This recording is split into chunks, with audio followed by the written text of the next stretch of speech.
This is 420 Records exclusive.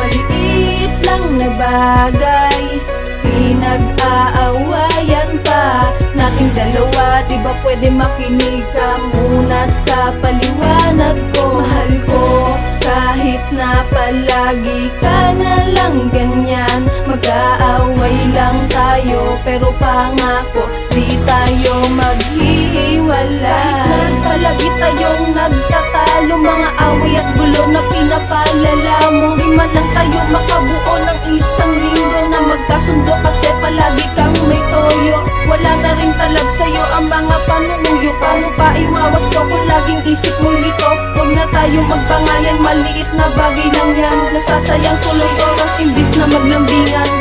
Maliit na bagay lang palang pinag-awayan natin dalawa. Subukan natin iayos to, iwanan ang tampuan sa mga bagay na di tayo magkasundo.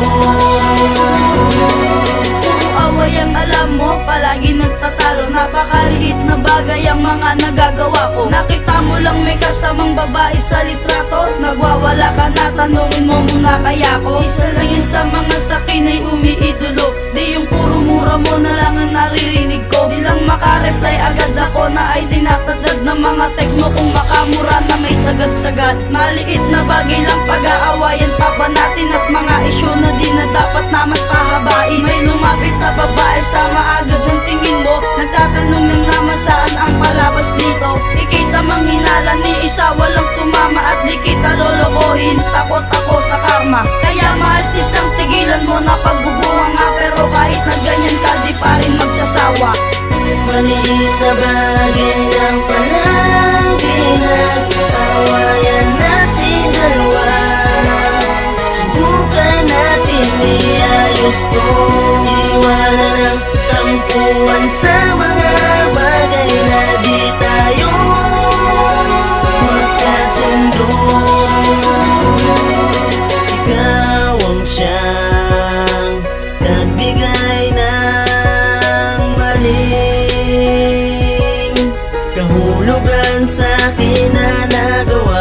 Di ko nais na magiging ganito ang sitwasyon natin dalawa.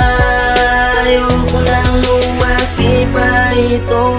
Maliit na bagay lang palang pinag-awayan natin dalawa. Subukan natin iayos to, iwanan ang tampuan sa mga bagay na di tayo magkasundo. Bakit palagi mo na lang pinapalaki ang mga bagay-bagay na dapat namin hindi na ating pag-usapan? Maliit nating malitan na dapat naman ang lahat ng to'y ating limutin na, at muli nating simulan ang pag-ibig na dating tinudukan. At ngayon ay atin naman itong lusungan. Bakit ba lagi na lamang mali? Kahit lagi tama sa'yo ay mali. Lagi na lamang bang away pati, pero lamang pa rin ang away kasi tamang hinalaan tulad mo na walang ginawa kung hindi magpaka. Init ang ulo, lagi tinutoyo ko lang na lang ihampasin mo ng tubo. At tulad ko lagi mong binubog pa pag tinopa ka na ay yung inuunto sa pader, tapos may kasunod mo sa pala isang araw sa 10 beses pumunta sa aling. Hinihiling ko na kabuhin ka na ng Panginoon sa pagkatagod na ako na patuloy kang mahalin. Maliit na bagay bakit kinalaki. Maliit na bagay lang palang pinag-awayan natin dalawa. Subukan natin iayos to, iwanan ang tampuan sa mga bagay na di tayo magkasundo. Maliit na bagay lang palang pinag-awayan natin dalawa. Subukan natin iayos to, iwanan ang tampuan sa mga bagay na di